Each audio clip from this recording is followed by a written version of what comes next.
የሲኖዶስ ዋና ጸሐፊ ለክቡር ዶክተር ቢንያም እንዲያስረክቡልኝ በታላቅ ጠይቃለሁ።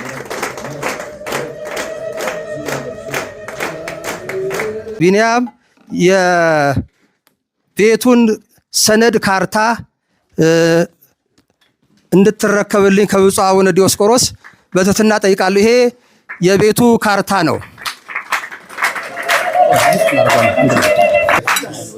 እዚህ የምታዩቸው ከካርታው ጋር የተያያዙ የመብራት ውል፣ ለዚህ ለቤቱ ደግሞ በየዓመቱ የጣራና ግድግዳ እንደምታውቁት የሚከፈል ግብር አለ። ይሄንንም እንዳይቸገሩ የ2018 ዓመተ ምህረት የጣራና ግድግዳ 65,000 ክፍያ ፈጽሜያለሁ። ይሄ ቤት ምንም አይነት አንድ ብር ዕዳ የለበትም። ይሄን ሰነድ ብፁዕነቱ ያስረክቡልኝ።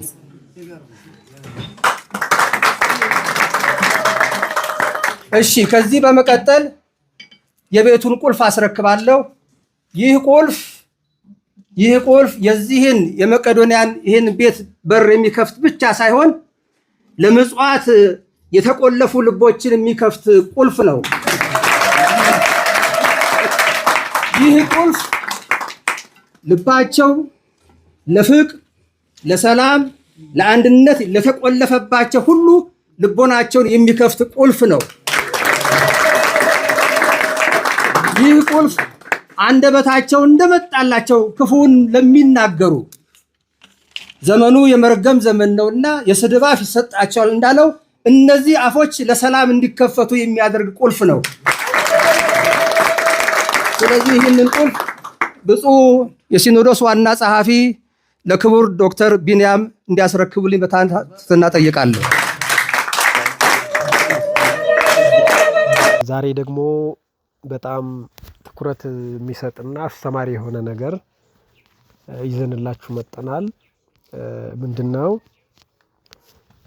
አባታችን ብፁዕ አቡነ ፋኑኤል የቤታቸውን ቁልፍ ለመቄዶንያ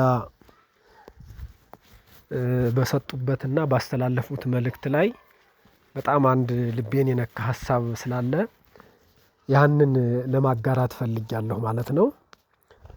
እንግዲህ እንደምታውቁት ብፁዕ አቡነ ፋኑኤል የምንኩስናን አስኬማ ያጠለቁ፣ ከሚታየው ይልቅ ማይታየውን መንፈሳዊውን ዓለም የመረጡ፣ ዓለሙን የናቁ፣ የዚህ ዓለም ነገር እንደ ተራ ቆጥረው ለታላቅ ማይረግ የበቁ አባት ናቸው። ነገር ግን አንዳንድ የሚነሱ ሐሳቦች አሉ። አንዳንድ የሚነሱ ሐሳቦች ምንድነው? የሚነሱ ሐሳቦች አሉ፣ በሚዲያ የሚነሱ ሐሳቦች። እነዚህ ሐሳቦች ምንድናቸው? ይህንን የሰጡትን ወይም ደግሞ ያበረከቱትን ስጦታ ለምን እንደዚህ አታረጉም፣ ለምን ለዚህ አይሆንም የሚል ሐሳብ አለ እና በዋናነት አቡነ ፋኑኤል መስጠታቸው ይህን ያህል ለሚዲያ ዋጋታ ይህን ያህል ለውዳሴ ከንቱ ይገባል ብዬ አላስብም። ምክንያቱም የተሻለውን ነገር ስለሰጡ ከገንዘቡ ከሚሰጠው ቤት ይልቅ ራሳቸውን ለእግዚአብሔር ስለሰጡ ይህን ያህል የሚዋከብ ነገር ነው ብዬ አላምንም። ሁለተኛው ደግሞ ምንድነው? መጽሐፍም እንዳለ የምትሰጠውን ስጦታ ቀኝህ ሲሰጥ ግራህ አይይ ይላል። ቀኝ እጅህ የሚሰጥበትን ግራህ አይየው፣ ሚስትህ አትየው፣ ስጦታ በድብቅ ይሁን፣ ስጦታ በስውር ይሁን፣ ስጦታህን እግዚአብሔር እንዲቀበል በድብቅ በምስጢር አድርግ ይላል መጽሐፍ። እና በዋናነት ግን አቡነ ፋኑኤል ያስተላለፉት መልእክት ነው ትልቅ ነገር የሆነው። አንደኛ በምንኩስናው ዓለም ውስጥ ሆነው ወይም ደግሞ ታላቁን ክብር ይዘው ገንዘብን ለሚፈልጉ፣ ገንዘብን ለሚያሳድዱ፣ ገንዘብን ፍለጋ ምንኩስናውን፣ ቆቡን፣ መስቀሉን ሳይቀር ክህነቱን ሳይቀር ለሚጠቀሙ ሰዎች ትልቅ አስተምሮ ይሆናል።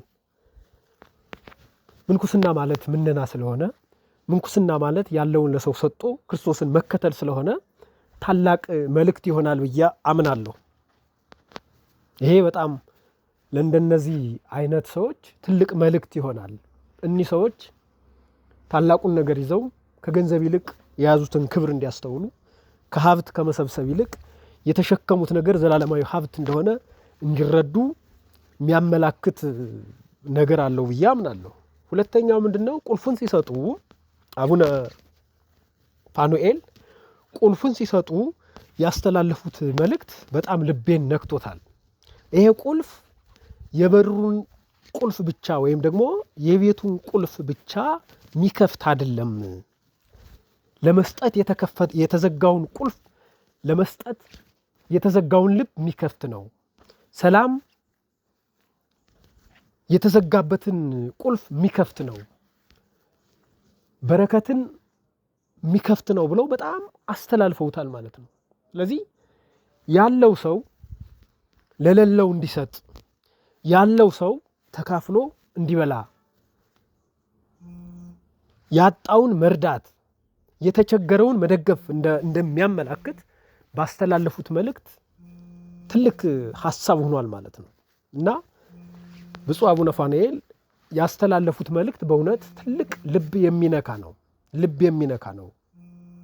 ቁልፉ ላይ እኛም የነሱን በረከት እንድናገኝ ልባቸው ካረፈበት ያረፈበትን አድርገዋል። በእውነት ለሚገባው ነገር ስላደረጉ ለእንደዚህ አይነት ሰዎችም ምስጋና ይገባል በእውነት እና አባታችን ያስተላለፉት መልእክት ልቤን ስለነካኝ ነው። እግዚአብሔር ይስጥልኝ። እዚህ በመቀጠል የቤቱን ቁልፍ አስረክባለሁ። ይህ ቁልፍ የዚህን የመቄዶንያን ይህን ቤት በር የሚከፍት ብቻ ሳይሆን ለምጽዋት የተቆለፉ ልቦችን የሚከፍት ቁልፍ ነው። ይህ ቁልፍ ልባቸው ለፍቅር፣ ለሰላም፣ ለአንድነት ለተቆለፈባቸው ሁሉ ልቦናቸውን የሚከፍት ቁልፍ ነው።